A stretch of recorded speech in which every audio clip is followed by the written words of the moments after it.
Bismillahirrahmanirrahim. An important issue regarding the doctrine of jihad is the fact that what is to be done with the spoils of war, in what ratio are to be distributed.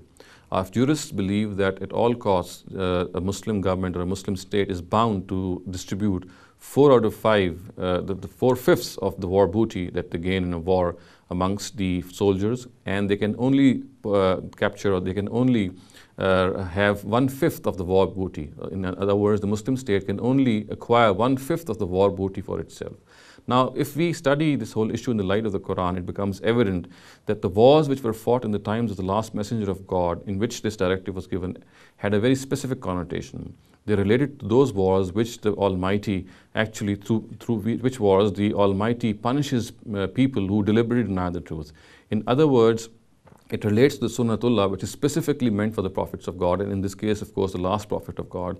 It has no bearing on the Sharia or any other directive which relates to this aspect. So in other words, we can say that whatever the verses say regarding 1/5 or 4/5 share is specifically meant for the wars which were conducted in the times of the prophet, and which were primarily a divine punishment meted out by the Almighty to the prophet and his companions against people who had intentionally denied the truth. They do not relate to other forms of war, which in other words means that a state or a Muslim state has discretionary powers in this matter. There is no eternal directive in the Quran which says that 4/5 of the war share or the war booty shall have to be distributed among the soldiers or the army which is fighting that war. In this case, a Muslim army has discretion. A Muslim state has a discretionary power. It can do whatever it likes with the booty it captures. It can distribute them. It can keep it to itself. It is not bound in any way, in other words, by the Quran. Now, where this directive is actually mentioned in the Quran, it becomes very evident as the context shows that it relates to those wars which were fought against people who had intentionally denied the truth. So therefore, at one instance when this debate took place between certain Muslims after the Battle of Badr, the question they asked was, "Yas'alunaka anil anfal." And as the verse says, they ask you about the spoils of war. And the answer to this is, the Almighty says, "Kulil anfalu lillahi wa rasul." Tell them that the spoils belong to God and His Prophet.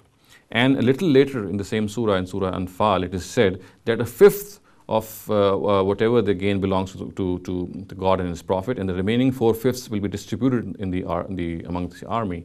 Now we know that these, as I said, these wars were specifically fought by the Almighty, and He had used the services of the companions of the Prophet for this purpose. So therefore, the Almighty said that, okay, 4/5 of the share of the war booty will be given to these people, because of course they spent their time, their effort, their camels and their horses and other war equipment. So therefore they'll be given 4/5 on this basis. But as I said, that since these wars specifically related to the Qanun-e-Itmam Hujjah, the law of Itmam Hujjah, as per which the Almighty punishes people who intentionally deny the truth.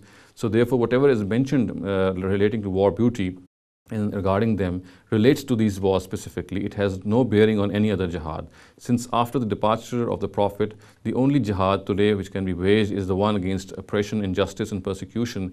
If in this situation Muslims capture some war booty, then a state will have discretionary powers. It can do whatever it likes with the war booty. It is not bound in any way by the Quran to distribute the 4/5 share among the soldiers. And I said that these verses in which this 4/5 share is mentioned specifically relate to those wars which are fought by the prophets of God, by the messengers of God, and in this case the last messenger, against people who intentionally deny the truth, and they are punished in this world. أقول قولي هذا وأستغفر الله لي ولكم ولسائر المسلمين والمسلمات.